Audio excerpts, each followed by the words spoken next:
საბჭოთა ანაბრების თემასთან დაკავშირებით ახალგაზრდა ფინანსისტთა და ბიზნესმენთა ასოციაციის მიერ მომზადებული კვლევების შედეგების გაცნობა ყველა მსურველს ასოციაციის მიერ დაარსებული საბჭოთა ანაბრების კვლევის ცენტრის ახალ ვებგვერდზე შეეძლება.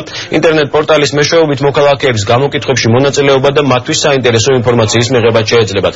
გვერდის პრეზენტაცია დღეს საქართველოს ბანკების ასოციაციის ოფისში შედგა. კვლევის მიზანია, რომ ერთხელ სამუშაოდ ანაბრების, საბჭოთა ანაბრების პროგრამის მოგვარება ადგილიდან დაიწყოს, დაიწყოს მოგვარება ოფიციალურმა სტრუქტურებმა, ოფიციალურმა პირებმა, დააფიქსირონ პოზიცია და სტრატეგია ამ საკითხთან მიმართებაში. ეს ინიციატივა, რაც ახალგაზრდებმა ექსპერტებმა დაიწყეს ამ თემაზე, საზოგადოებრივი აზრის მობილიზების, კონცენტრირების პროცესის არის ძალიან მნიშვნელოვანი. ქვეყანაში უნდა შეიქმნას და ჩამოყალიბდეს უნიверситეტები, გაიმართოს დებატები, მსჯელობები ამ თემასთან დაკავშირებით და ეს პრობლემა პანიკურდა იქნა სახელმწიფო რამში.